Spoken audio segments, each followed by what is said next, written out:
The moment Emma pointed across the crowded cafe, her tiny finger trembling with recognition, Sarah felt her world tilt on its axis.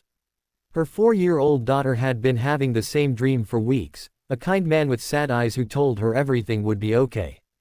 Sarah had dismissed it as childhood imagination, the mind's way of processing their struggles. But now Emma was staring at a stranger in an expensive suit, tears streaming down her face, whispering those impossible words, "Mom, that's him. That's the man from my dream." Sarah's hands shook as she gripped her daughter's shoulders, her coffee forgotten, her heart hammering against her ribs. Across the cafe, the man had gone completely still, his phone halfway to his ear, his face drained of color. And in that suspended moment, with the morning sun streaming through fingerprint-smudged windows and the smell of burnt espresso hanging in the air, Sarah knew their lives were about to change in ways she couldn't possibly imagine. 3 months earlier, Sarah had been a different person. She'd had a marketing job, a small apartment, and dreams of giving Emma the childhood she deserved. Then her mother's cancer diagnosis had arrived like a wrecking ball, followed by medical bills that swallowed her savings, then her job when she'd missed too many days for hospital visits. Her mother had passed in September, leaving Sarah with a mountain of debt and a daughter who still asked when grandma was coming home. The cafe had become their refuge. Sarah couldn't afford much, but once a week she'd splurge on a hot chocolate for Emma and a small coffee for herself. It was their tradition, their small piece of normalcy in a world that felt like it was crumbling around them.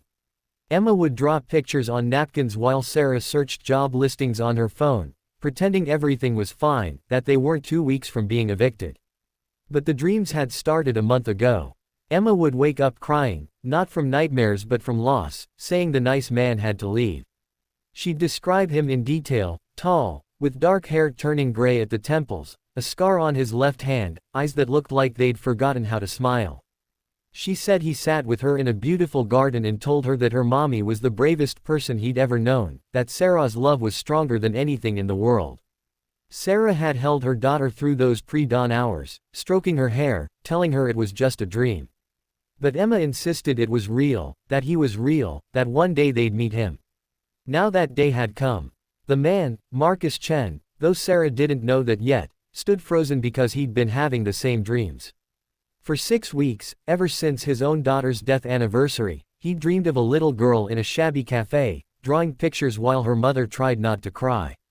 The girl would tell him about her grandma in heaven, about how her mommy worked so hard, about how they were going to be okay because love was magic. She had Emma's eyes, Emma's smile, Emma's way of tilting her head when she was thinking. Marcus had built a tech empire from nothing, had more money than he could spend in 3 lifetimes, but he'd been hollow since losing his daughter to leukemia 2 years ago. His marriage had crumbled under the weight of grief. His company ran itself. He'd been going through the motions of living, wondering why he was still here when his bright, beautiful Sophie wasn't. The dreams had felt like visitations, like Sophie was trying to tell him something. His therapist said it was his subconscious processing grief. His sister said maybe he should pay attention. So he'd started visiting different cafes, telling himself he was being ridiculous, that dream children weren't real. Until this morning, when he'd walked into Java Joe's for a meeting and seen them, the woman with exhausted eyes hunched over her phone, the little girl with dark curls drawing on a napkin, exactly as they'd appeared in his dreams. "That's impossible," Marcus breathed, his phone clattering to the table. Emma was pulling at Sarah's hand now, trying to go to him. "Mommy, we have to say hello. He's scared. Can't you see? He's so scared." Sarah wanted to run. This was insane. But Emma had never been wrong about people. Even as a toddler, she'd known which nurses would be gentle, which neighbors were safe. And something in the man's face, the wonder mixed with terror, made Sarah's instincts quiet. "I'm sorry," Sarah called across the cafe, her voice shaking. "My daughter, she thinks she knows you." Marcus walked over as if in a trance. Up close, Sarah could see the scar on his left hand, exactly where Emma had said it would be. His eyes were indeed sad, carrying the weight of loss Sarah recognized because she saw it in her own mirror. "The garden," Marcus said hoarsely, looking at Emma. "You told me about the butterflies. Yellow and orange ones." Emma nodded eagerly. "Those are from my grandma. She sends them to make us happy." Sarah felt tears burning her eyes. Her mother had loved butterflies. At her funeral, dozens of monarchs had landed on the flowers, as if saying goodbye. I don't understand what's happening, Sarah whispered. Neither do I, Marcus admitted. But I've been dreaming about your daughter for 6 weeks. She's been telling me about you, about your kindness, about how you gave your last $20 to a homeless veteran even though you needed it for groceries. Sarah's breath caught. That had happened. She'd never told anyone, embarrassed by her own financial situation, but the veteran had looked so lost, and $20 wouldn't save her but might save him for a night. They talked for 3 hours. The cafe emptied and refilled around them. Marcus told them about Sophie, about how grief had consumed him, about how he'd forgotten why wealth mattered when you couldn't save the one person you'd give it all away to protect. Sarah told him about her mother, about the job she'd lost, about how she was trying so hard to be strong for Emma but felt like she was failing. Emma sat between them, drawing a picture of 3 people holding hands in a garden full of butterflies. I don't believe in coincidences anymore, Marcus said finally. I think my daughter and your mother are telling us something. That we're supposed to help each other.